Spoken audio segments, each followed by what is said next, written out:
저기요. 살 거예요? 안 사실 거면 나가세요. 아내 생일에 큰 마음 먹고 나온 정수가 쓰라린 가슴 안고 명품관에서 쫓겨나려던 순간이었습니다. 지금 뭐 하는 겁니까? 어르신 괜찮으세요? 기분 나쁘셨다면 제가 대신 사과드리겠습니다.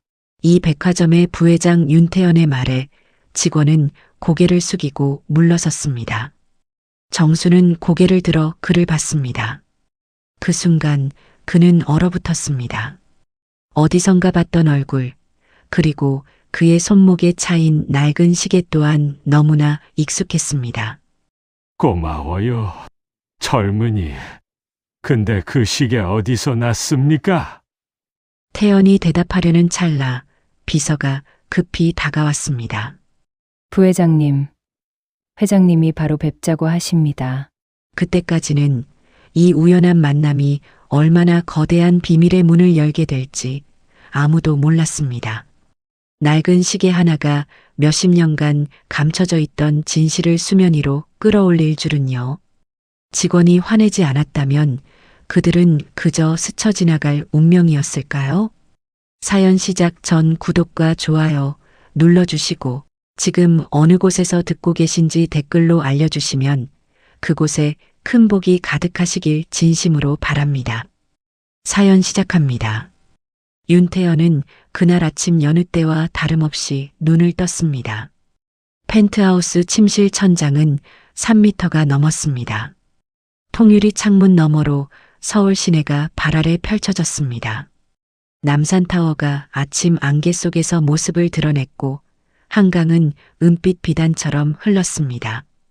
침대에서 일어나 맨발로 차가운 대리석 바닥을 밟았습니다. 거실로 나가자 집사가 준비한 아침이 보였습니다. 하얀 식탁보 위에 은식기가 정갈하게 놓여 있었습니다. 각 구운 크루아상 향기가 공간을 채웠고 에스프레소 머신에서는 김이 피어올랐습니다. 하지만 태연은 식탁을 지나쳤습니다. 빡빡한 일정 탓에 아침 식사는 차 안에서 해결하기로 했습니다. 바로 욕실로 들어갔습니다. 대리석 벽에는 물방울이 맺혀 있었습니다. 샤워부스 유리는 거울처럼 자신의 모습을 비췄습니다. 태연은 38이었지만 20대 후반처럼 보였습니다. 오똑한 콧날과 시원한 이목구비 덕에 늘 학창시절부터 인기 많았던 그는 늘 꾸미기에 열심이었고 그 후로도 지금까지 규칙적인 운동과 철저한 자기관리 덕분에 완벽함을 유지할 수 있었습니다. 태연은 샤워를 마치고 드레스룸으로 향했습니다. 한쪽 벽 전체가 양복으로 가득했습니다. 이탈리아 맞춤 슈트, 영국 사빌로 제작 재킷, 프랑스 디자이너 컬렉션, 색깔별로, 계절별로 분류되어 있었습니다. 반대편 벽에는 구두가 진열되어 있었습니다. 수제 가죽 구두들이 조명을 받아 빛났습니다. 태연은 네이비 슈트를 골랐습니다. 거울 앞에 서서 화이트 셔츠를 입었습니다. 단추를 채우고 커프스를 끼웠습니다. 플래티넘 커프스 버튼이 은은하게 빛났습니다. 체크 타이를 메고 재킷을 걸쳤습니다. 완벽했습니다. 하지만 마지막 순간 손이 멈췄습니다. 시계장 앞에서였습니다. 유리 진열장 안에는 명품 시계들이 가지런히 놓여 있었습니다.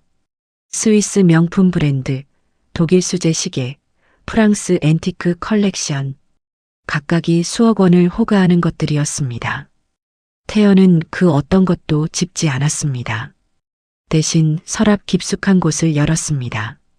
그곳에는 낡은 가죽 상자가 하나 놓여 있었습니다. 태연은 조심스럽게 상자를 꺼냈습니다. 뚜껑을 열자 시계 하나가 나타났습니다. 초라했습니다.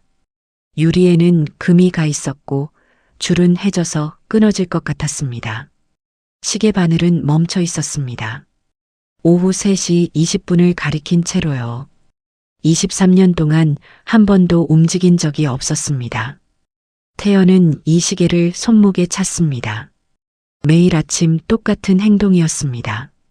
수억 원짜리 명품 시계들을 두고 작동도 안 되는 이 낡은 시계를 차는 이유를 묻는 사람들이 있었습니다. 태연은 대답하지 못했습니다. 자신도 이유를 몰랐으니까요. 다만 한 가지는 확실했습니다. 이 시계 없이는 하루를 시작할 수 없다는 것이요. 전용 엘리베이터를 타고 지하 주차장으로 내려갔습니다. 형광등 불빛 아래 벤틀리가 기다리고 있었습니다. 검은색 차체가 거울처럼 주변을 반사했습니다. 기사가 차 문을 열었고 태연은 뒷좌석에 올랐습니다. 신차 특유의 냄새가 나는 가죽 시트가 몸을 감쌌습니다. 비서가 태블릿을 건넸습니다. 부회장님, 오늘 일정입니다. 화면에는 빼곡하게 일정이 적혀 있었습니다. 오전 9시 이사회, 11시 해외 바이어 미팅, 오후 1시 점심 약속, 2시 자선 행사 참석, 4시 회장 면담, 6시 만찬. 태연은 고개를 끄덕이며 말없이 창밖을 바라봤습니다. 차가 빌딩 숲을 빠져나갔습니다. 아침 출근길 사람들이 지하철 입구로 몰려들었습니다. 버스 정류장에는 긴 줄이 늘어서 있었습니다. 모두 바쁘게 움직였습니다. 태연은 그 풍경을 보며 문득 생각했습니다. 나 또한 저들과 같은 사람일까? 아니면 그들과는 다른 세상에 갇힌 걸까? 잠시 생각에 빠진 사이 태연은 회사에 도착했습니다. 63층 건물이 하늘을 찌를 듯 솟아 있었습니다. Y그룹 로고가 건물 꼭대기에서 빛났습니다. 로비 대리석 바닥은 거울처럼 천장을 비췄고 수정 샹들리에는 무지개 빛을 뿌렸습니다. 직원들이 줄지어 고개를 숙였습니다. 안녕하십니까, 부회장님. 태연은 고개만 끄덕이며 지나쳤습니다. 전용 엘리베이터가 기다리고 있었습니다. 문이 닫히자 클래식 음악이 은은하게 흘렀습니다. 63층, 최상층이었습니다. 문이 열리자 비서 6명이 나란히 서 있었습니다. 모두 완벽한 자세였습니다. 부회장님, 이사회 자료 준비됐습니다. 해외 바이어분들 30분 전에 도착하셨습니다. 오찬 장소 재확인했습니다. 태연은 걸으며 고개만 끄덕였습니다. 구름이 건물 사이에 떠도는 유리복도를 지나 자신의 사무실 문을 열었습니다. 벽에는 현대 미술 작품들이 걸려 있었습니다. 각각이 수억 원짜리였습니다. 하지만 태연의 시선은 다른 곳으로 향했습니다. 손목에 낡은 시계였습니다. 멈춰 있는 시계 바늘을 보며 태연은 알 수 없는 감정을 느꼈습니다. 그리움 같기도 하고 슬픔 같기도 했습니다. 왜일까요? 이 시계를 볼 때마다 가슴 한편이 텅 빈 것 같았습니다. 오전 회의를 마치고 해외 바이어를 만났습니다. 점심 약속도 끝냈습니다. 오후 2시 백화점 명품관에서 열리는 자선 행사에 참석할 시간이었습니다. 기사가 차를 몰았습니다. 명품 백화점 앞에 도착했습니다. 차에서 내리자 백화점 직원들이 달려왔습니다. 손님들의 시선이 일제히 태연에게 쏠렸습니다. 카메라 플래시가 터졌습니다. 태연은 익숙하게 미소 지으며 걸었습니다. 명품관 입구로 향하는 순간이었습니다. 귀퉁이에서 소란이 들렸습니다. 직원 한 명이 노인에게 뭐라고 말하고 있었습니다. 목소리가 날카로웠습니다. 저기요, 살 거예요? 안 사실 거면 나가세요. 태연의 발걸음이 멈췄습니다. 노인의 뒷모습이 보였습니다. 구부정한 어깨, 낡은 갈색 점퍼, 빛바랜 청바지. 손에는 시장 가방을 들고 있었습니다. 이상했습니다. 가슴 한편이 아려왔습니다. 그냥 지나칠 수 없었던 태연은 직원에게 다가갔습니다. 지금 뭐 하는 겁니까? 목소리가 차갑게 갈렸습니다. 직원이 화들짝 놀라 돌아봤습니다. 태연의 얼굴을 보자 얼굴이 새하얗게 질렸습니다. 부회장님. 어르신 괜찮으세요? 기분 나쁘셨다면 제가 대신 사과드리겠습니다. 노인이 천천히 고개를 들었습니다. 두 사람의 눈이 마주쳤습니다. 그 순간 시간이 멈춘 것 같았습니다. 태연은 숨이 막혔습니다. 노인의 얼굴을 보는 순간 뭔가 가슴 속에서 터져 나올 것 같았습니다. 낯설지 않았습니다. 처음 보는 얼굴인데 어딘가 익숙했습니다. 노인도 태연을 바라봤습니다. 뭔가 말하려는 것 같았지만 목소리가 나오지 않았습니다. 그리고 노인의 시선이 태연의 손목으로 향했습니다. 낡은 시계가 본 노인은 얼굴을 하얗게 질릴 챈 손을 떨기 시작했습니다. 고마워요. 근데 그 시계 어디서 났습니까? 목소리가 갈라졌습니다. 절박했습니다. 태연은 자신도 모르게 손목을 내려다봤습니다. 시계가 보였습니다. 왜 이 노인이 이 시계에 대해 묻는 걸까요? 대답하려는 순간 비서가 급히 달려왔습니다. 부회장님, 회장님이 바로 뵙자고 하십니다. 급하신 일이라고. 태연은 노인을 보다가 비서를 봤습니다. 회장이 부른다는 말에 망설여졌습니다. 잠시만 기다려주세요. 하지만 비서가 또 속삭였습니다. 정말 급하시답니다. 해외 본부에서 긴급 전화가. 태연은 할 수 없이 노인에게 고개를 숙였습니다. 죄송합니다. 급한 일이 있어서 나중에 다시 뵙겠습니다. 그리고 돌아섰습니다. 뒤에서 노인이 뭔가 말하려는 소리가 들렸습니다. 하지만 이미 비서가 태연을 이끌고 있었습니다. 엘리베이터에 올랐습니다. 문이 닫히는 순간 태연은 뒤를 돌아봤습니다. 유리문 너머로 노인이 보였습니다. 그 자리에 서서 태연을 바라보고 있었습니다. 얼굴에는 무언가 복잡한 감정이 서려 있었습니다. 태연은 가슴이 답답했습니다. 왜일까요? 저 노인을 그냥 두고 와서는 안 될 것 같았습니다. 하지만 엘리베이터는 이미 위로 올라가고 있었습니다. 태연은 손목의 시계를 내려다봤습니다. 멈춰있는 시계 바늘이 보였습니다. 오후 3시 20분. 그리고 유리 안쪽을 자세히 들여다봤습니다. 거기에는 희미하게 무언가 새겨져 있었습니다. M, H, 이니셜이었습니다. 누구의 이니셜일까요? 태연은 23년 동안 한 번도 이 의미를 알아낸 적이 없었습니다. 아니, 알 수 없었습니다. 기억이 없었으니까요. 엘리베이터가 최상층에 도착했습니다. 문이 열렸습니다. 하지만 태연은 움직이지 못했습니다. 아까 그 노인의 눈빛이 자꾸만 떠올랐습니다. 절박했습니다.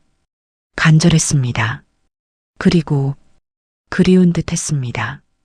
대체 무슨 사연이 있는 걸까요? 그날 밤 윤태연은 사무실에 홀로 남아 있었습니다. 63층 창밖으로 서울의 야경이 펼쳐졌습니다.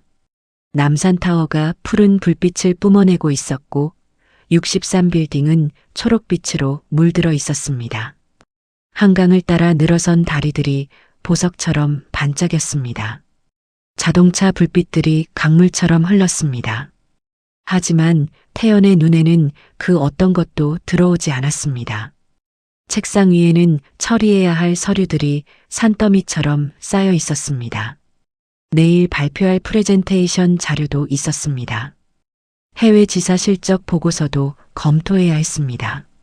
하지만 손은 움직이지 않고 다시 또 오늘 낮의 일이 떠올랐습니다. 명품관에서 만난 그 노인의 얼굴이 눈앞에 어른거렸습니다. 주름진 얼굴, 슬픔에 젖은 눈빛, 떨리던 목소리, 그리고 시계를 보며 물었던 그 질문이요. 그 시계 어디서 났습니까? 태연은 자신도 모르게 손목의 시계를 만졌습니다. 차가운 유리가 손끝에 닿았습니다. 금이 간 유리 너머로 멈춰있는 시계 바늘이 보였습니다. 오후 3시 20분. 23년 동안 한 번도 움직인 적이 없는 시간이었습니다. 시계를 손목에서 풀었습니다. 책상 위 조명 아래 시계를 올려놓았습니다. 형광등 불빛이 시계를 비췄습니다. 가죽줄은 세월의 발에 갈색이 검게 변해 있었습니다. 유리에는 거미줄처럼 금이 가 있었습니다. 태연은 시계를 뒤집었습니다. 뒷면에는 글씨가 새겨져 있었습니다. 너무 희미해서 자세히 봐야 겨우 읽을 수 있었습니다. 민호, 그 다음은 읽을 수 없어 엄마란 글씨 같기도 하군. 민호, 그 이름이 누구일까요? 엄마는 또 누구일까요? 태연은 이 시계와 함께 깨어났습니다. 23년 전 병원에서 눈을 떴을 때 손목에 차고 있던 시계였습니다. 그 외에는 아무것도 기억나지 않았습니다. 자신이 누구인지, 어디서 왔는지, 무슨 일이 있었는지 모두 안개 속에 묻혀 있었습니다. 의사들은 말했습니다. 심한 충격으로 기억을 잃었다고요. 시간이 지나면 돌아올 수도 있다고 했습니다. 하지만 23년이 지난 지금까지 아무것도 떠오르지 않았습니다. 그를 입양한 사람은 이 회사의 회장 은비 여사였습니다. 아들 없이 살던 그녀는 태연을 만나자마자 결심했다고 했습니다. 이 아이를 자신의 아들로 삼겠다고요. 그렇게 태연은 윤태연이 됐습니다. 최고의 교육을 받았습니다. 최고의 대학을 나왔습니다. 그리고 지금은 대기업 부회장 자리에 올랐습니다. 성공한 삶이었습니다. 부족한 것 없는 삶이었습니다. 하지만 가끔 밤이 되면 텅 빈 느낌이 들었습니다. 마치 퍼즐 조각 하나가 빠진 것처럼 무언가 채워지지 않는 공허함이 있었습니다. 그 공허함이 오늘따라 더 크게 느껴졌습니다. 태연은 시계를 다시 손목에 찼습니다. 그리고 일어났습니다. 창가로 걸어갔습니다. 유리에 비친 자신의 모습이 보였습니다. 38배 남자. 완벽한 양복을 입고 명품 시계. 아니, 낡은 시계를 찬 남자. 문득 생각했습니다. 저 유리 너머 어딘가에 자신의 진짜 과거가 있지 않을까요? 자신이 알지 못하는 또 다른 자신이 있지 않을까요? 그때 노크 소리가 들렸습니다. 부회장님, 회장님께서 뵙자고 하십니다. 비서의 목소리였습니다. 태연은 시계를 보았습니다. 밤 10시였습니다. 지금요? 네, 급하신 일이라고 하십니다. 태연은 재킷을 걸치고 사무실을 나섰습니다. 복도를 지나 회장실로 향했습니다. 문을 두드리고 들어갔습니다. 회장실은 어두웠습니다. 은은한 스탠드 조명 하나만 켜져 있었습니다. 은비 여사가 창가에 서 있었습니다. 뒷모습만 보였습니다. 긴 머리가 어깨를 덮고 있었고 검은 드레스가 그녀의 실루엣을 드러냈습니다. 앉아라. 은비 여사가 돌아서지도 않고 말했습니다. 목소리가 평소와 달랐지만 별말 없이 태연은 소파에 앉아 기다렸습니다. 한참 후에야 은비 여사가 돌아섰습니다. 얼굴에는 피곤함이 서려 있었습니다. 평소의 강인한 모습이 아니었습니다. 은비 여사가 태연 맞은편에 앉았습니다. 그리고 태연의 손목에 여전히 차여 있는 낡은 시계를 흘깃 보았습니다. 오늘 행사 어땠니? 별일 없었습니다. 태연의 짧은 대답에 은비 여사는 의미심장한 미소를 지었습니다. 하지만 그 미소는 슬퍼 보였습니다. 그 시계, 언제까지 찰 거니? 태연은 손목을 내려다봤습니다. 시계가 형광등 불빛을 반사했습니다. 이게 제가 가진 유일한 과거입니다. 이것마저 벗으면 저는 진짜 아무것도 없는 사람이 되는 것 같아서요. 은비 여사의 눈빛이 흔들렸습니다. 뭔가 말하려는 것 같았지만 입술만 떨릴 뿐이었습니다. 침묵이 흘렀습니다. 시계 초침 소리만 방을 채웠습니다. 은비 여사가 천천히 입을 열었습니다. 태연아, 혹시 오늘 낮에 특별한 일 없었니? 태연은 잠시 망설였습니다. 노인 이야기를 해야 할까요? 하지만 뭔가 말하면 안 될 것 같은 느낌이 들었습니다. 없었습니다. 거짓말이었습니다. 하지만 은비 여사는 더 이상 묻지 않았습니다.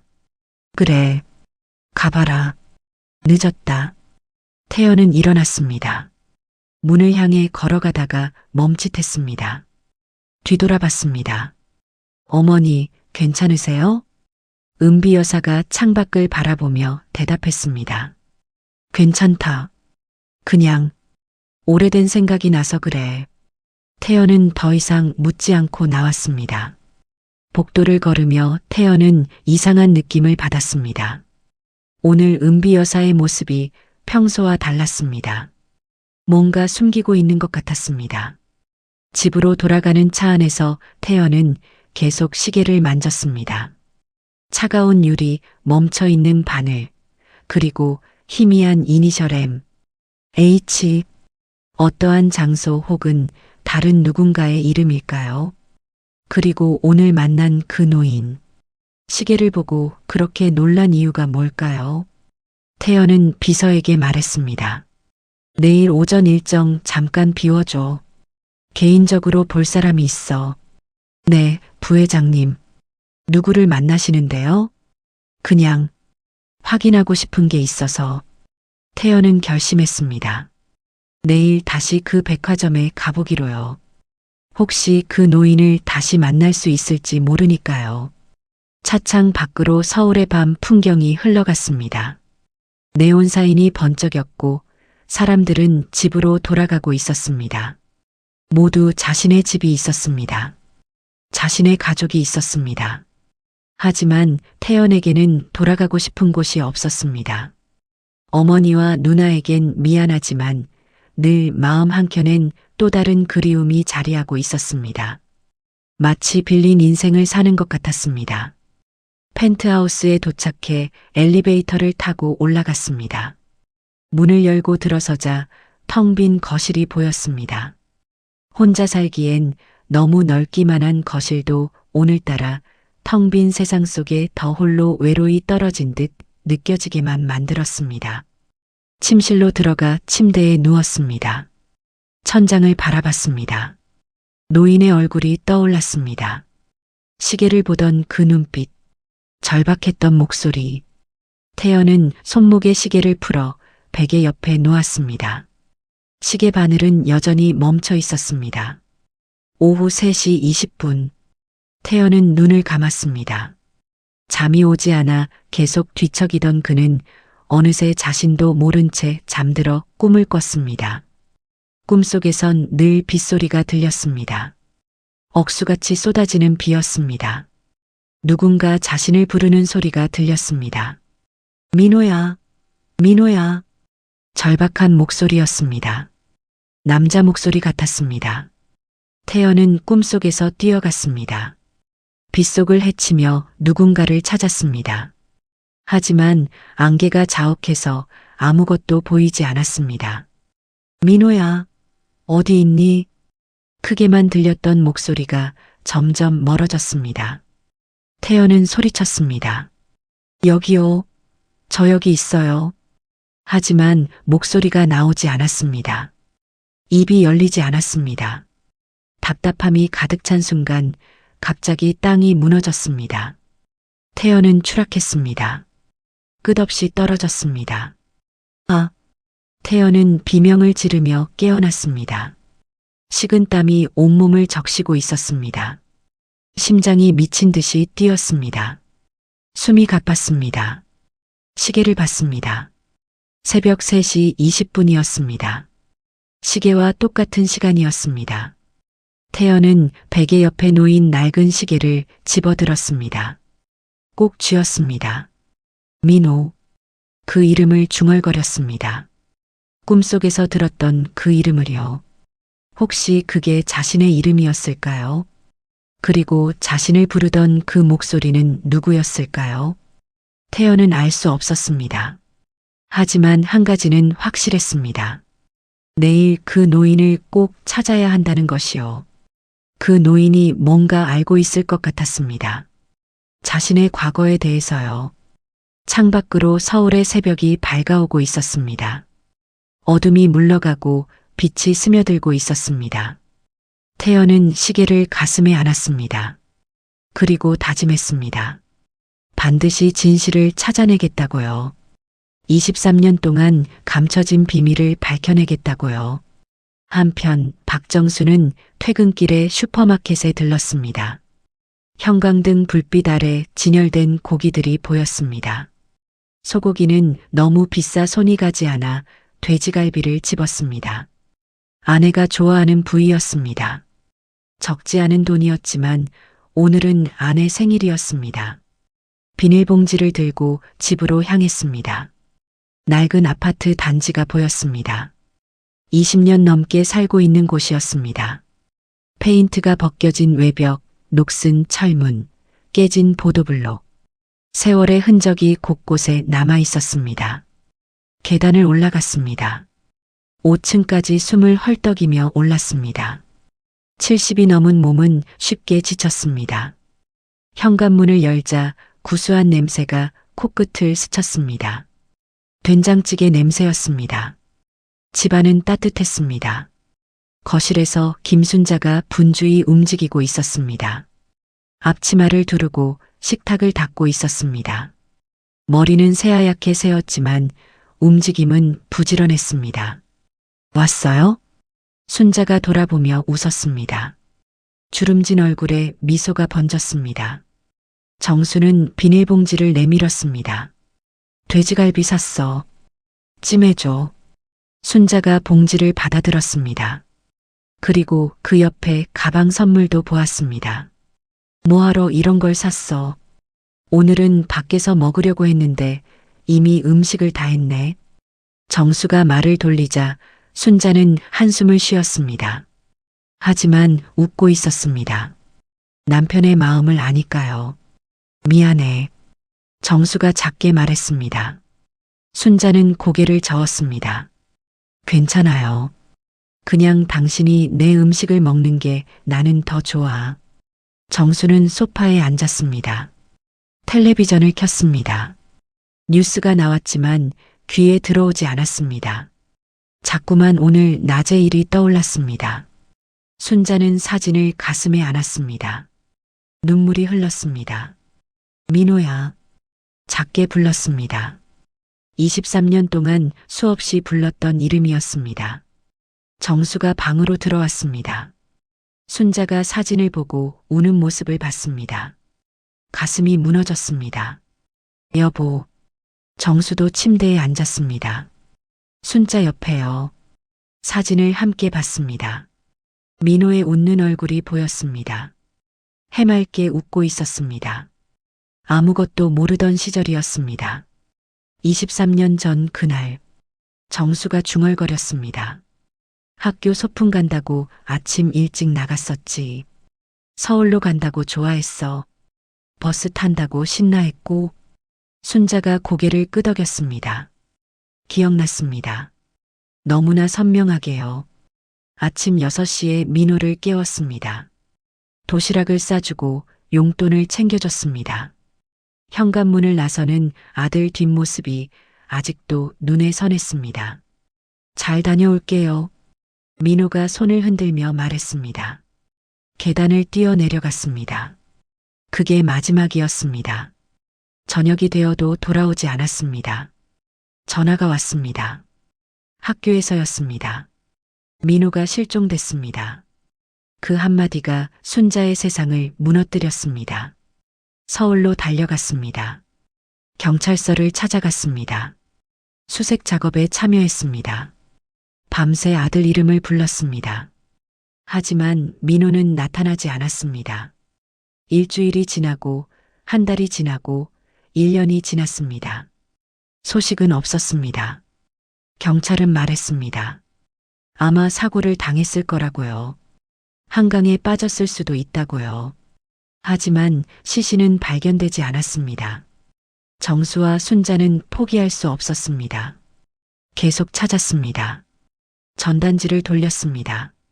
방송에도 나갔습니다. 하지만 23년이 지났습니다. 희망은 점점 사라졌습니다. 그런데 오늘 남편이 그런 말을 한 겁니다. 민호를 닮은 사람을 봤다고요. 민호 시계와 똑같은 시계를 차고 있었다고요. 순자는 사진 속 시계를 자세히 봤습니다. 가죽줄, 둥근 문자판, 은색 테두리. 만약 정말 그 시계가 맞다면, 만약 그 사람이 민호라면, 순자는 감히 상상할 수 없었습니다. 희망을 품는 게 두려웠습니다. 또다시 실망하고 싶지 않았습니다. 하지만 가슴은 뛰고 있었습니다. 23년 만에 느껴보는 설렘이었습니다. 당신, 순자가 남편을 봤습니다. 눈물로 범벅인 얼굴로요. 우리, 다시 찾아봐요. 그 사람 찾아봐요. 정수도 고개를 끄덕였습니다. 눈물이 흘렀습니다. 그래, 찾아보자. 이번에는 놓치지 말자. 두 사람은 그렇게 한참을 안고 울었습니다. 식탁 위 돼지갈비찜은 식어가고 있었습니다. 김이 사라지고 기름이 굳어가고 있었습니다. 하지만 아무도 그것을 신경 쓰지 않았습니다. 23년 만에 찾아온 희망의 불씨가 두 사람의 가슴에 타오르고 있었으니까요. 그날 밤 순자는 잠을 이루지 못했습니다. 천장을 보며 계속 생각했습니다. 정말 민호일까요? 정말 살아있는 걸까요? 만약 그렇다면 왜 돌아오지 않았을까요? 왜 연락하지 않았을까요? 혹시 기억을 잃은 걸까요? 사고를 당해서 자신이 누군지 모르는 걸까요? 순자는 옆에서 코 고는 남편을 봤습니다. 남편도 잠들기 전까지 뒤척였습니다. 내일 아침이 되면 다시 백화점에 가기로 했습니다. 그 젊은 남자를 찾기로 했습니다. 23년 만에 아들을 찾을 수 있을지도 모릅니다. 순자는 사진을 베개 밑에 넣었습니다. 그리고 작게 기도했습니다. 제발, 제발 우리 민호이길. 창밖으로 달이 떠 있었습니다. 환했습니다. 마치 희망의 빛처럼요. 다음 날 아침, 정수는 아내 몰래 집을 나섰습니다. 가슴속엔 확신할 수 없는 떨림이 자리 잡고 있었습니다. 어쩌면 착각일지도 모른다는 두려움과 아들을 찾았을지도 모른다는 희망이 동시에 타올랐습니다. 명품관 앞, 정수는 한참을 서성였습니다. 어제 그 자리 아들을 닮은 사람이 서 있던 그곳을 바라보았습니다. 하지만 태연은 이미 떠난 뒤였습니다. 혹시 어제 여기 계셨던 젊은 분 보셨습니까? 정수는 지나가는 직원에게 물었습니다. 하지만 돌아오는 건 고개를 젓는 모습뿐이었습니다. 발걸음이 무거워졌습니다. 그때였습니다. 정수 씨? 뒤에서 들려온 목소리에 정수는 천천히 돌아보았습니다. Y그룹 회장 은비 여사였습니다. 세월이 흘렀어도 그 눈빛만은 잊을 수 없었습니다. 한때 자신의 모든 것이었던 사람. 하지만 신분의 벽 앞에서 무너져야 했던 첫사랑. 은비 씨. 두 사람은 한동안 말없이 서 있었습니다. 시간이 멈춘 것처럼, 아니 23년 전 그날로 돌아간 것처럼 은비 여사의 얼굴에 놀람이 스쳤습니다. 그리고 곧 오래된 그리움이 번졌습니다. 오랜만입니다. 어쩐 일로? 아내 생일 선물을 사러. 정수는 어색하게 둘러대며 대답했습니다. 은비 여사는 고개를 끄덕였습니다. 물어보고 싶은 것도 말하고 싶은 것도 많았지만 입 밖으로 나오는 건 그저 안부뿐이었습니다. 건강하셨어요? 예, 덕분에. 몇 마디 나누지 못하고 은비 여사는 시계를 보았습니다. 죄송합니다. 급한 일이 있어서. 예. 가보십시오. 두 사람은 다시 각자의 길로 돌아섰습니다. 하지만 정수의 발걸음은 계속 무거웠습니다. 백화점을 나서려던 순간 정수의 발이 멈췄습니다. 유리 진열장에 걸린 대형 포스터, Y그룹 차세대 리더 윤태현 부회장. 정수의 심장이 요동쳤습니다. 어제 본 그 사람, 시계를 차고 있던, 자신을 도와주었던 그 젊은이의 얼굴이 거기 있었습니다. 윤태연. 정수는 포스터 속 얼굴을 한참 바라보았습니다. 하늘 같은 재벌가의 부회장을 바라보며 정수는 그 자리에 한참을 서 있었습니다. 눈물이 흐르는지도 모른 채, 지나가는 사람들의 시선도 느끼지 못한 채, 그저 아들의 얼굴만을, 포스터 속 윤태연의 미소만을 바라보았습니다. 기쁨인지 슬픔인지 그리움인지 알 수 없는 감정이 가슴을 채웠습니다. 반드시 확인해야 할 한 가지를 떠올렸습니다. 한편 밤 11시 윤태연은 아직도 회사를 떠나지 못한 채 여전히 기억을 헤매이고 있었습니다. 마치 오래전 잊어버린 자장가 같은 희미한 기억의 조각들이 떠올랐다 사라지기를 반복했습니다. 그때 문이 열리며 한 여인이 들어섰습니다. 야, 부회장, 아직도 안 가? 장난기 가득한 목소리. 박은서였습니다. 태연보다 4살 많은 누나. 회사 일에는 관심 없지만 동생 걱정은 누구보다 많이 하는 사람이었습니다. 직원들 몇은 아직도 눈치 보면서 못 가고 있다고 부회장이 안 가면 아무도 못 간다는 거 아직도 몰라? 은서는 웃으며 태연의 책상 앞에 섰습니다.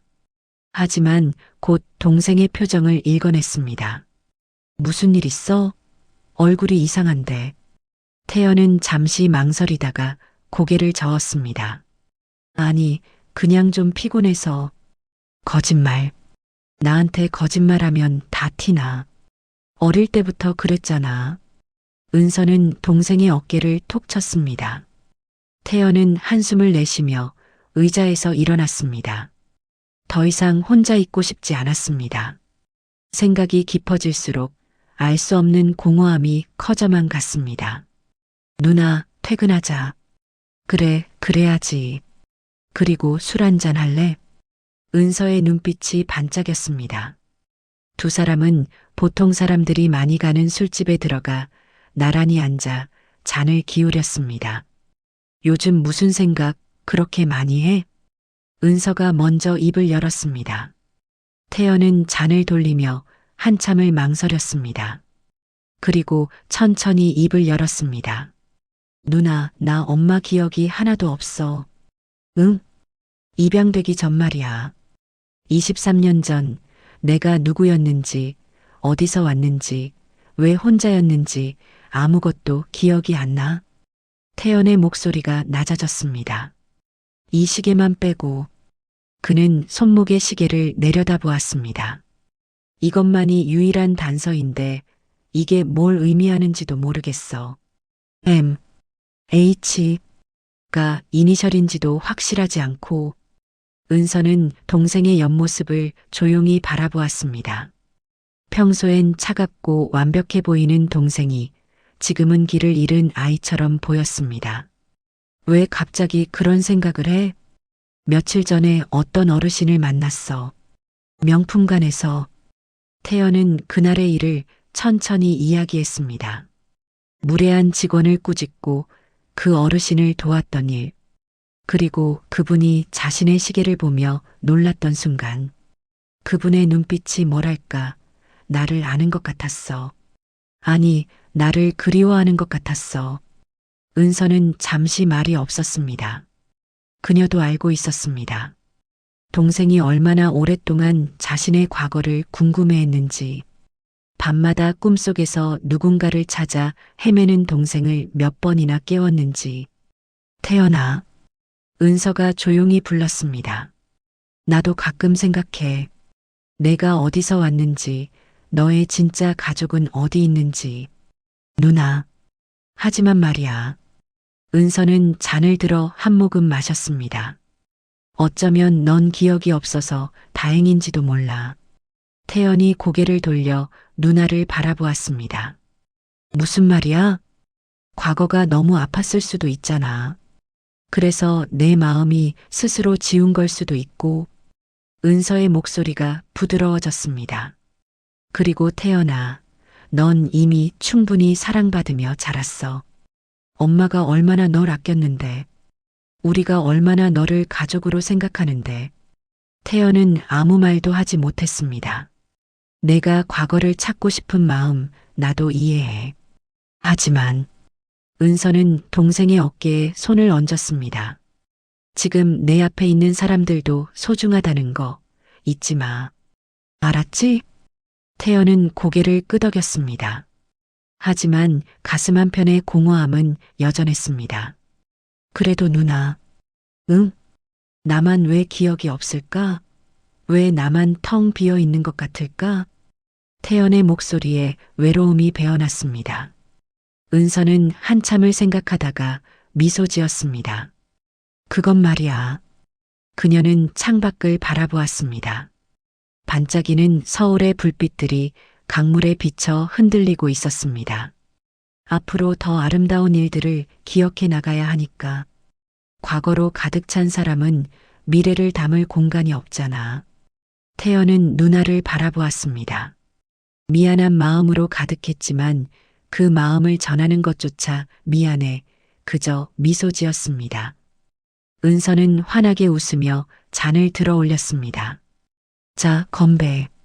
우리 부회장님의 밝은 미래를 위해. 태연도 따라 잔을 들었습니다.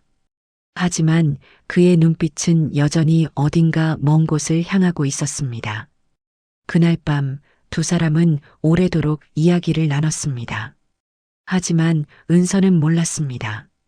자신이 건넨 위로의 말들이 얼마나 큰 진실 앞에 무너질지, 그리고 머지않아 모든 것이 드러날 거라는 것을, 피로 맺힌 이름들이 하나씩 제자리를 찾아갈 거라는 것을.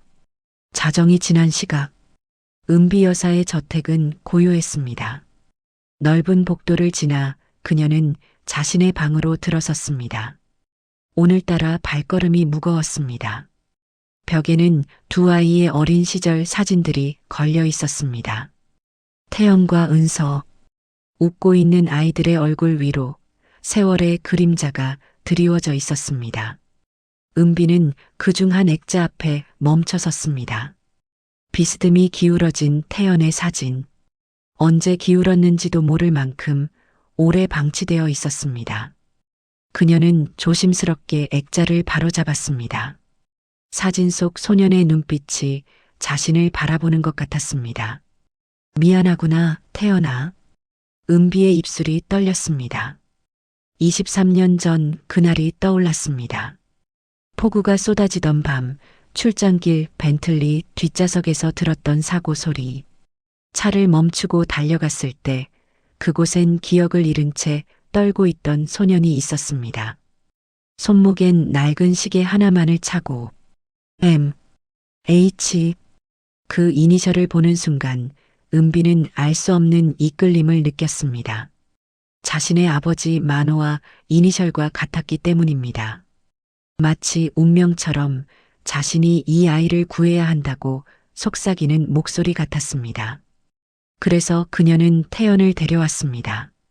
경찰에 신고하지도 가족을 찾아주지도 않은 채 그저 자신의 아들로 만들었습니다.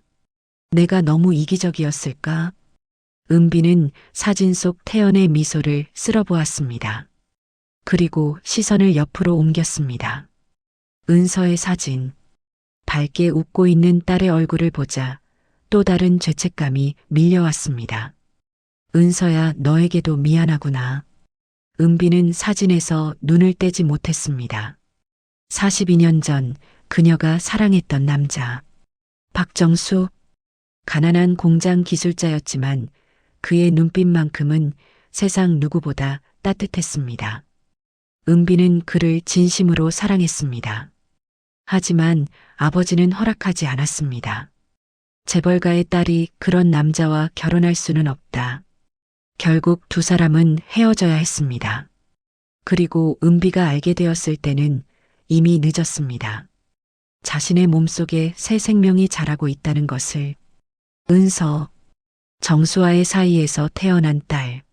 하지만 은비는 그 사실을 누구에게도 말하지 못했습니다. 아버지에게도, 정수에게도, 심지어 은서에게도. 그저 홀로 몰래 낳아 홀로 키웠습니다. 미안해, 내가 알아야 할 진실을 숨긴 채 살아왔구나. 은비의 눈가에 눈물이 맺혔습니다. 그때 방문이 열렸습니다. 어머니, 은서였습니다. 은비는 깜짝 놀라 돌아섰습니다. 얼른 눈물을 닦았지만 딸의 눈은 이미 모든 것을 보고 있었습니다. 은서야, 이 밤에 웬일이니? 어머니, 오늘 태연이랑 술 마시다가 문득 궁금해졌어요. 은서는 천천히 어머니에게 다가왔습니다. 태연이는 정말 어디서 온 걸까요? 어머니는 정말 아무것도 모르시는 건가요? 은비의 얼굴이 굳어졌습니다. 하지만 대답하기 전에 은서가 먼저 말을 이었습니다. 괜찮아요, 어머니. 지금 말씀 안 하셔도 돼요. 저도 준비가 필요할 것 같아요. 은서는 씁쓸하게 웃으며 어머니의 손을 잡았습니다. 그냥 어머니 얼굴이 보고 싶어서 왔어요. 이제 들어가 주무세요. 은서야. 네, 어머니. 잘 자요. 은서는 방을 나갔습니다. 은비는 혼자 남았습니다. 그녀는 다시 벽의 사진들을 바라보았습니다. 태연과 은서, 두 아이 모두 자신이 진실을 숨긴 채 키운 아이들이었습니다. 이제 더 이상 숨길 수 없겠구나. 은비는 코트를 걸쳤습니다. 이 답답한 공간에서 벗어나고 싶었습니다. 혼자만의 시간이 필요했습니다. 아니, 어쩌면 용기가 필요했습니다. 한강이 내려다 보이는 고급바. 은비 여사는 창가 자리에 앉아 있었습니다. 테이블 위엔 비싼 양주 한 병이 놓여 있었습니다. 그녀는 잔을 채우고 또 비웠습니다. 핸드백에서 낡은 명함 하나를 꺼냈습니다. 박정수. 오후에 비서를 시켜 알아낸 번호였습니다. 명품관에서 우연히 마주쳤던 그 사람. 몇십 년 만에 다시 본 첫사랑. 그리고 은서의 친아버지. 용기를 내야지. 은비는 술을 한 잔 더 들이켰습니다. 취기가 올라왔습니다. 하지만 그 취기가 오히려 그녀에게 용기를 주었습니다. 떨리는 손으로 전화를 걸었습니다. 신호음이 울렸습니다. 한 번, 두 번, 세 번. 여보세요? 정수의 목소리였습니다. 은비의 심장이 뛰었습니다. 23년 만에 듣는, 아니, 그보다 훨씬 오래전부터 그리워했던 목소리였습니다. 정수 씨, 누구십니까? 나예요. 은비. 전화 너머로 침묵이 흘렀습니다. 은비 씨? 정수의 목소리가 떨렸습니다. 오늘 낮에 명품관에서 뵌 것만으로는 부족했어요. 할 말이 있어서요. 무슨 말씀을? 은비는 잔을 또 한 번 들이켰습니다. 정수 씨, 제겐 은서라는 딸이 있어요. 갑작스레 말하기 정말 힘들지만, 네. 그 아이는요. 은비의 목소리가 떨렸습니다. 당신의 딸이기도 해요. 전화 너머로 숨소리만 들렸습니다. 정수는 아무 말도 하지 못했습니다. 마치 세상이 멈춘 것처럼, 시간이 정지한 것처럼 느껴졌습니다. 무슨 말씀이신지 정말입니까? 미안해요. 숨길 수밖에 없었어요. 우리가 헤어진 뒤 제가 임신한 걸 알았을 때 당신에게 말할 수 없었어요. 은비의 눈에서 눈물이 흘러내렸습니다. 아버지가 절대 허락하지 않을 거란 걸 알았거든요. 그래서 혼자 낳아서 혼자 키웠어요. 은비 씨, 미안해요. 정말 미안해요. 당신에게도 은서에게도. 정수는 숨을 고르려 애썼습니다. 머릿속이 하얘졌습니다. 그럼 은서가 정말 제 딸이라는 말씀이십니까? 네. 당신과 제 사이에서 태어난 아이예요. 정수는 주저앉을 것만 같았습니다. 42년 동안 몰랐던 딸. 그것도 재벌가의 후계자로 자란 딸. 왜 이제야 말씀하시는 겁니까?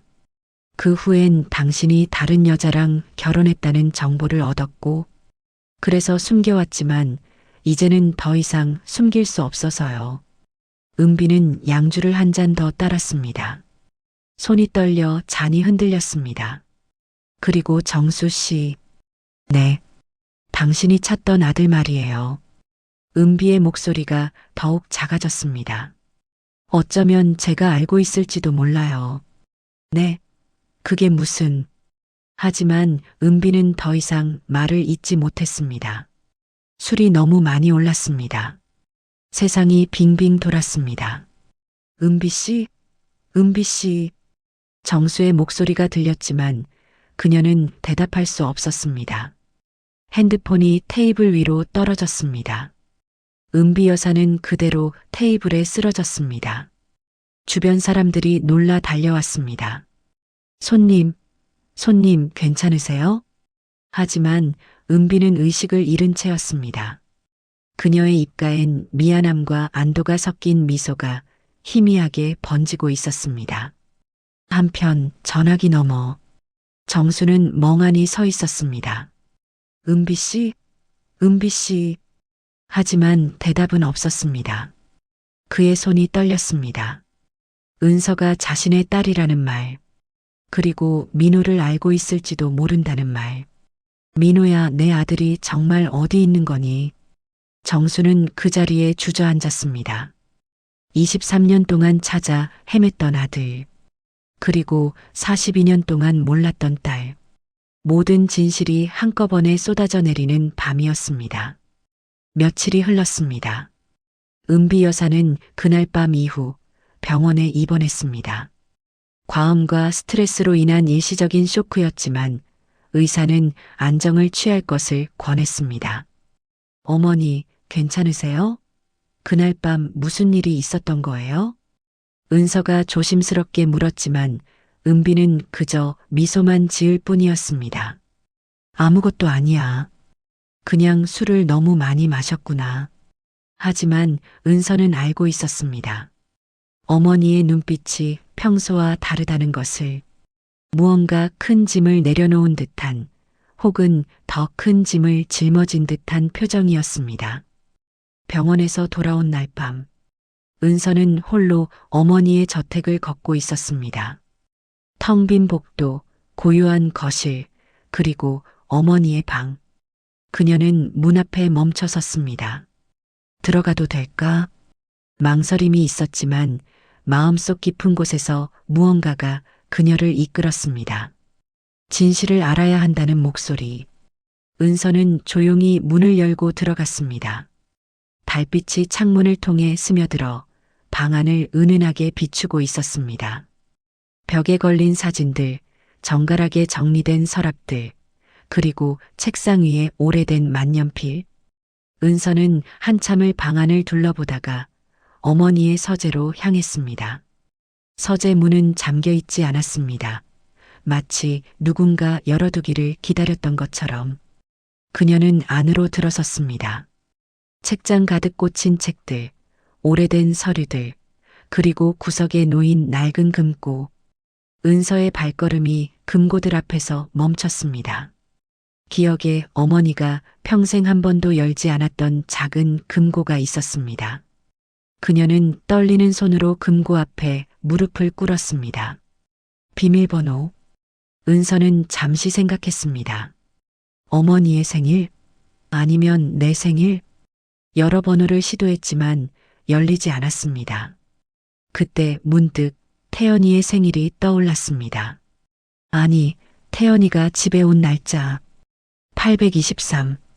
은서는 숫자를 눌렀습니다. 찰칵. 그녀의 숨이 멎을 것 같은 순간 금고는 열렸습니다. 금고 안에는 낡은 봉투들과 서류들이 가지런히 정리되어 있었습니다. 마치 언젠가 누군가가 발견하기를 기다렸던 것처럼. 은서는 떨리는 손으로 첫 번째 서류를 꺼냈습니다.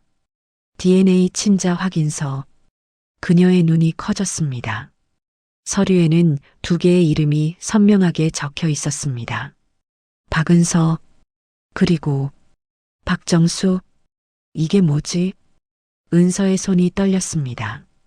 박정수. 그 이름이 낯설지 않았습니다.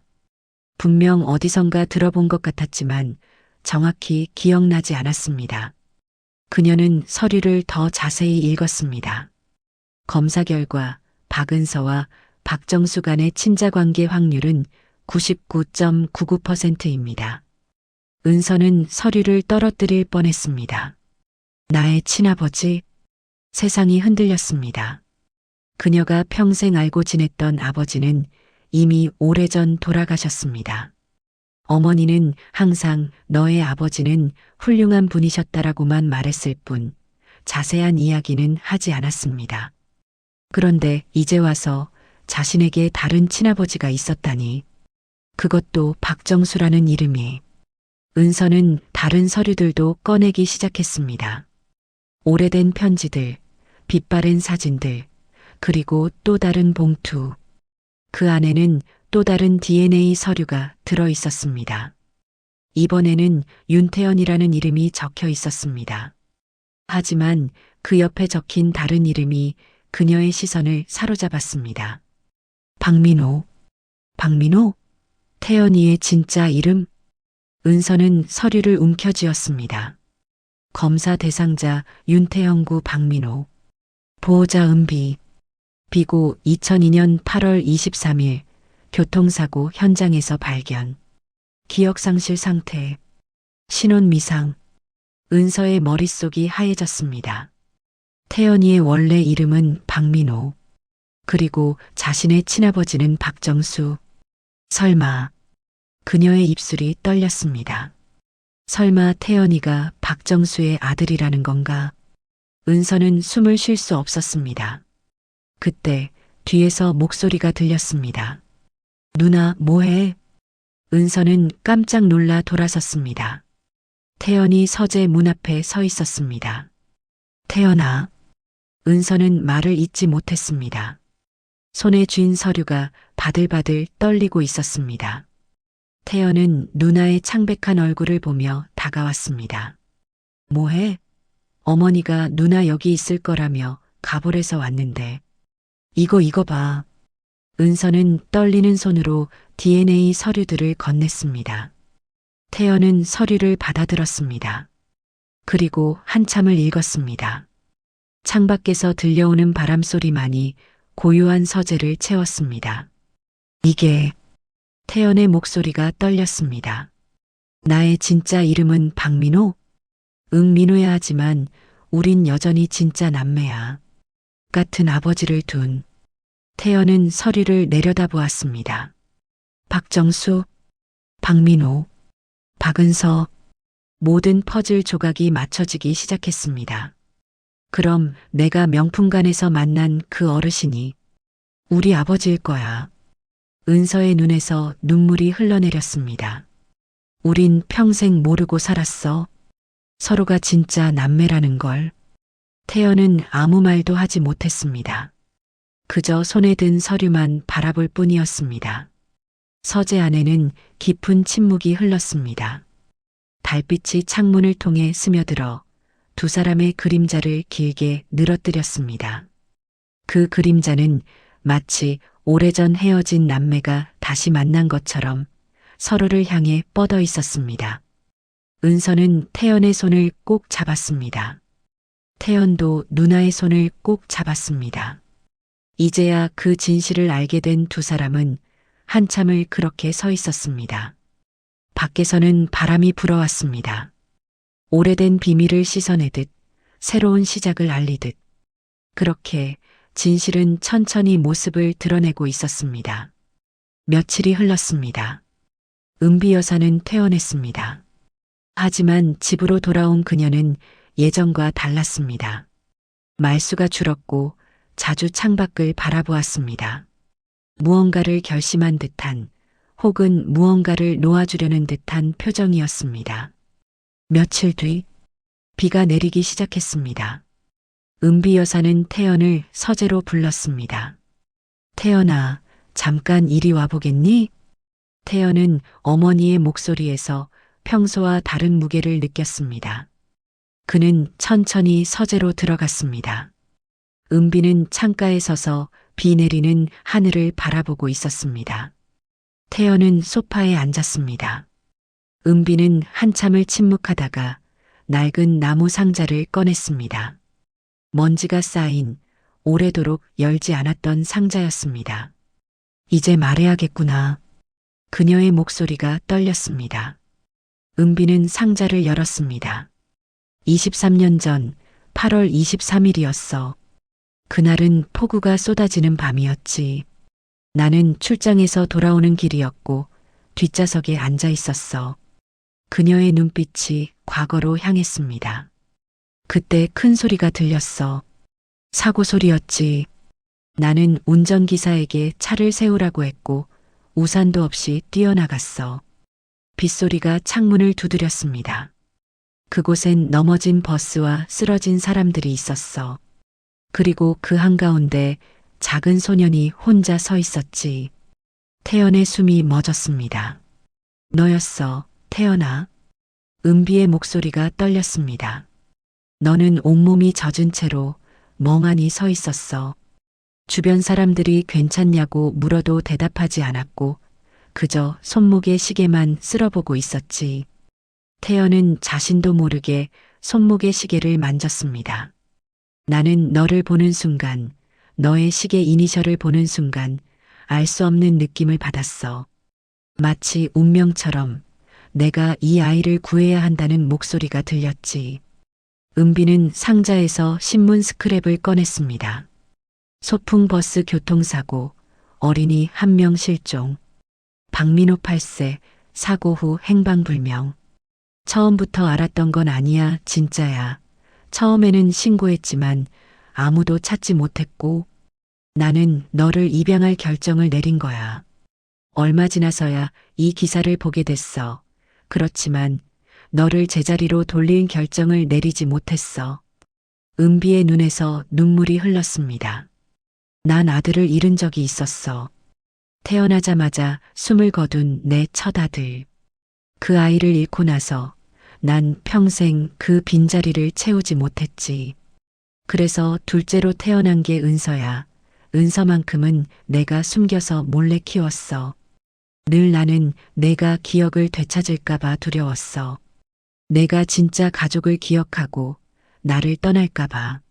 어머니. 하지만 태연아. 은비는 태연의 손을 잡았습니다.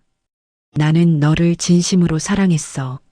너를 내 아들로 키우면서 단 한순간도 후회한 적 없어. 너는 나의 아들이었어. 진짜 아들이었어.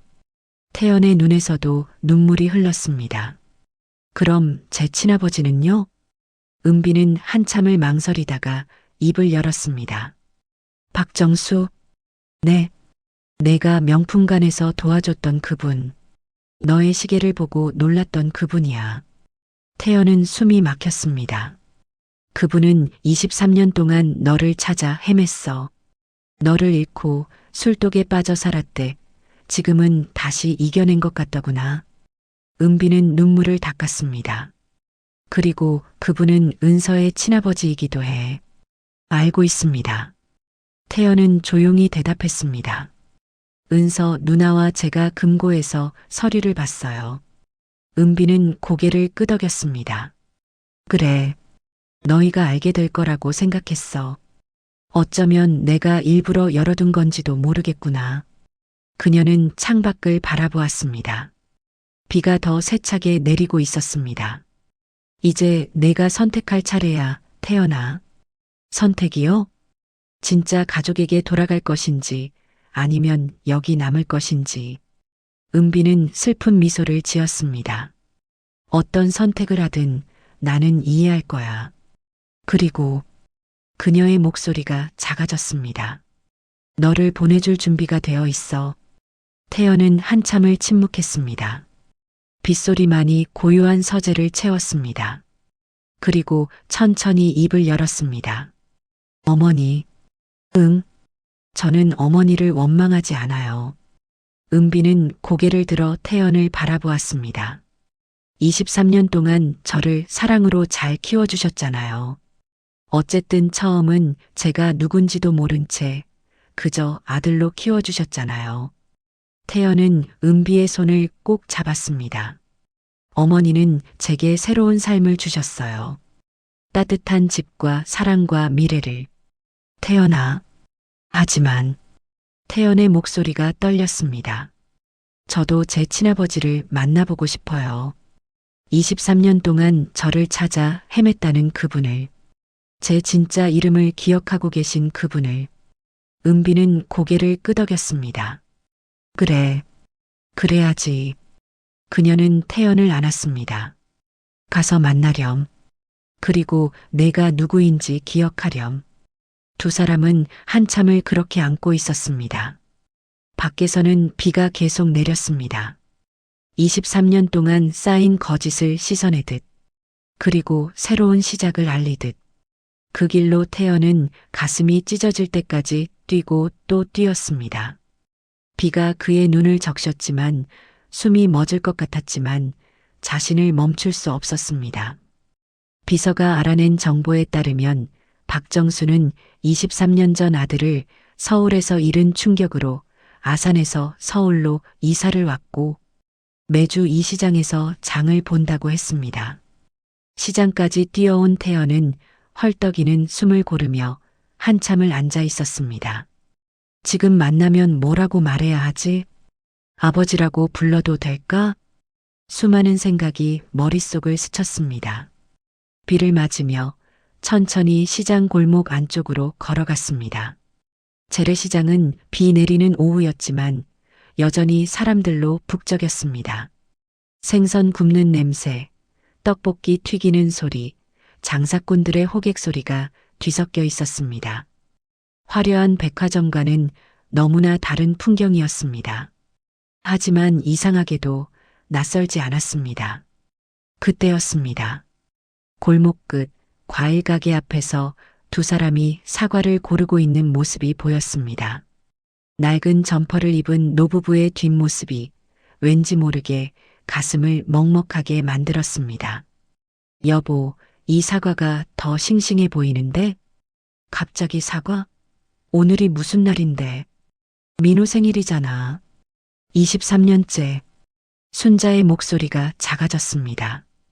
우리 민호가 사과 좋아했었잖아. 정수는 아내의 어깨를 토닥였습니다. 태연은 그 대화를 듣는 순간 가슴이 무너지는 것 같았습니다. 자신의 생일을 23년 동안 혼자 기억하며 살아온 부모님. 그는 천천히 다가갔습니다. 정수가 사과를 사고 돌아서는 순간 세 사람의 눈이 마주쳤습니다. 비가 그들 사이로 쏟아졌습니다. 정수와 순자는 멈춰 섰습니다. 정수의 손에 든 비닐봉지가 흔들렸습니다. 당신 그때 명품관에서. 순자도 태연을 알아보았습니다. 남편이 말했던 민호를 닮은 젊은이. 안녕하세요. 태연은 천천히 다가갔습니다. 비에 젖은 그의 모습을 본 두 사람은 알 수 없는 감정이 밀려왔습니다. 왜 여기까지 오신 겁니까? 정수가 떨리는 목소리로 물었습니다. 할 말이 있어서요. 태연은 두 사람 앞에 섰습니다. 세 사람 사이로 빗물이 흘러내렸습니다. 정수 씨, 아니. 태연은 깊게 숨을 들이쉬었습니다. 아버지, 그리고 어머니. 정수의 비닐봉지가 바닥에 떨어졌습니다. 순자는 입을 막았습니다. 지금 뭐라고? 인사드리겠습니다. 박민호라고 합니다. 태연은 처음으로 울분에 받쳐 눈물을 흘리며 목소리가 떨어졌습니다. 제가 23년 전 소풍버스 사고로 실종된 두 분의 아들입니다. 순자가 비틀거렸습니다. 정수가 황급히 아내를 붙잡았습니다. 민호야, 민호야. 순자의 목소리가 떨렸습니다. 우리 민호가 맞아? 기억은 여전히 나지 않습니다. 사고 후로 기억을 잃어서. 태연은 손목의 시계를 풀었습니다. 하지만 이 시계, 이것만은 놓지 않았습니다. 23년 동안 그는 떨리는 손으로 시계를 두 사람에게 내밀었습니다. 그건 내가 민호에게 사준 시계. 순자는 시계를 보는 순간 무릎이 꺾였습니다. 정수가 황급히 아내를 붙잡았지만 그 역시 눈물이 쏟아졌습니다. 이게 정말. 순자는 떨리는 손으로 시계를 받아들었습니다. 낡고 멈춰 있는 시계. 유리 안쪽에 새겨진 M, H, 이니셜. 맞아. 내가 밤새워 고민해 사줬던 시계야. 그녀의 눈에서 눈물이 쏟아졌습니다. 민호야. 순자는 시계를 가슴에 꼭 안았습니다. 정수도 아들에게 다가가 그를 껴안았습니다. 민호야, 23년 동안 너를 찾았어. 죄송합니다, 아버지. 어머니. 기억하지 못해서, 두 분을 알아보지 못해서. 아니야. 순자도 아들을 껴안았습니다. 비에 젖은 세 사람이 시장 골목 한가운데서 서로를 껴안았습니다. 지나가는 사람들이 쳐다보았지만 그들은 신경 쓰지 않았습니다. 정수는 아들의 등을 쓸어주며 흐느꼈습니다. 살아있었구나. 건강하게 자라줬구나.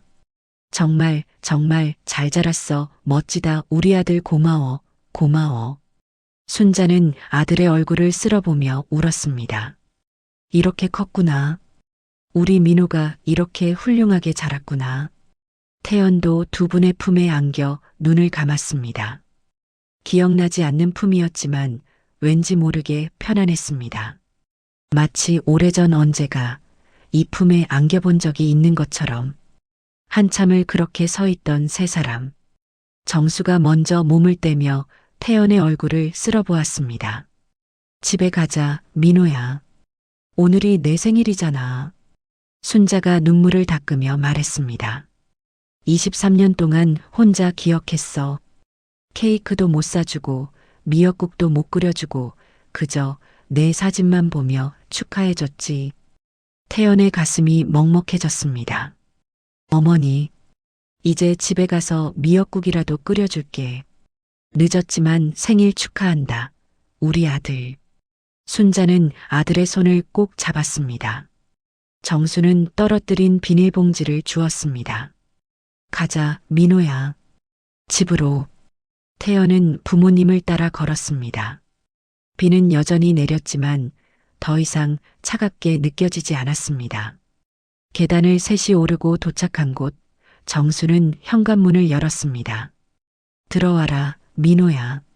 좁고 낡은 집이었지만 태연에게는 어떤 호화로운 저택보다 따뜻하게 느껴졌습니다.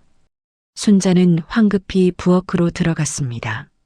잠깐만 기다려. 금방 미역국 끓여줄게. 어머니, 괜찮습니다. 천천히 하세요. 안 돼. 생일인데 미역국은 먹어야지. 순자는 눈물을 닦으며 냄비를 꺼냈습니다. 손이 떨렸지만 행복한 떨림이었습니다. 정수는 태연을 거실로 안내했습니다. 낡은 소파, 오래된 텔레비전, 그리고 벽에 걸린 가족 사진들. 그중 한 장에 어린 소년이 웃고 있었습니다. 저예요? 그래. 내가 13살 때 찍은 사진이야. 태연은 사진 속 자신을 바라보았습니다. 환하게 웃고 있는 소년. 손목엔 새로 받은 시계를 차고 있었습니다. 이 시계를 받고 얼마나 좋아했는지 몰라. 하루 종일 자랑하고 다녔지. 정수는 웃으며 눈물을 닦았습니다. 그때 부엌에서 순자의 목소리가 들렸습니다. 다 됐어. 민호야, 이리 와서 먹어라. 식탁에는 따뜻한 미역국과 밥, 그리고 반찬들이 놓여 있었습니다. 많이 먹어라. 감사합니다, 어머니. 태연은 숟가락을 들었습니다. 미역국 한 숟가락을 떠서 입에 넣는 순간 눈물이 흘렀습니다. 기억나지는 않았지만 왠지 모르게 그리웠던 맛이었습니다. 맛있어요, 어머니. 그래, 많이 먹어. 23년치를 오늘 다 먹어야 해.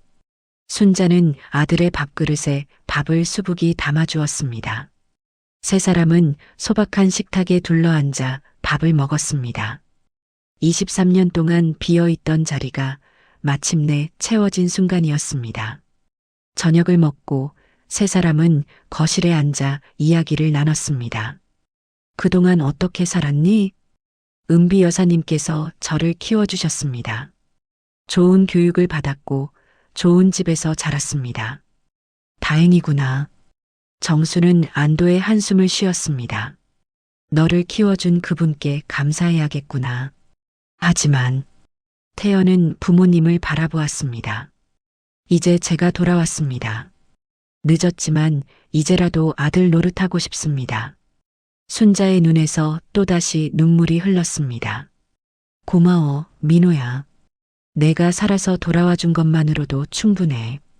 그때 태연이 시계를 다시 꺼냈습니다. 아버지, 어머니, 이 시계 이제 돌려드리겠습니다. 아니야. 정수는 고개를 저었습니다. 그건 내가 차야지. 그게 내 거야. 하지만 민호야. 정수는 아들의 손에 시계를 다시 쥐어주었습니다. 이 시계는 내 어머니가 너를 위해 만든 거야. 평생 내 곁에 있어야 해. 순자도 고개를 끄덕였습니다. 그래. 그건 내 거야.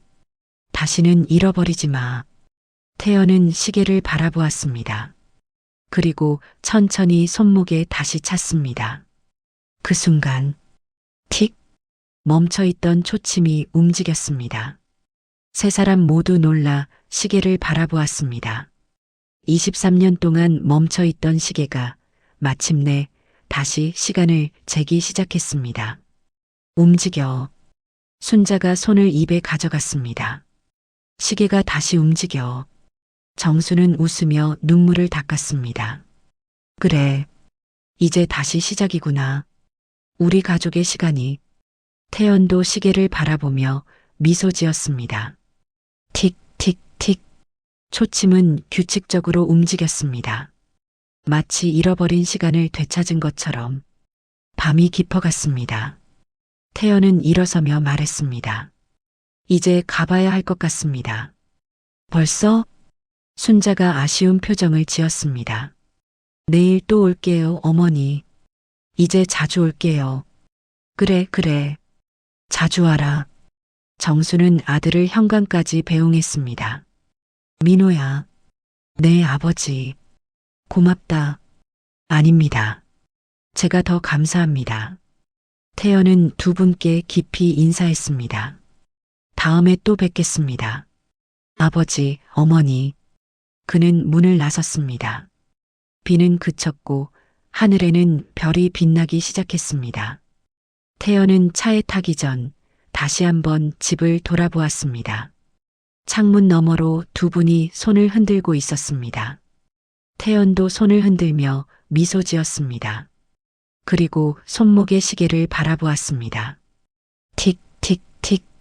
멈춰있던 초침이 움직이고 있었습니다. 이제 시작이구나. 태연은 처음으로 진심 어린 미소를 지었습니다. 23년 만에 그는 마침내 자신이 누구인지 알게 되었습니다. 박민호, 박정수와 김순자의 아들, 그리고 이제 윤태연이라는 이름으로도 살아갈 수 있는 사람.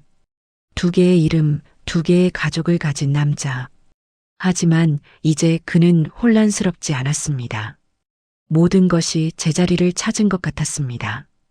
비 내리던 하늘이 개고 별이 빛나기 시작했듯이 태연은 차에 시동을 걸었습니다. 그리고 천천히 어둠 속으로 사라졌습니다. 손목의 시계는 여전히 움직이고 있었습니다. 틱, 틱, 틱. 멈춰있던 시간이 다시 흐르기 시작했습니다.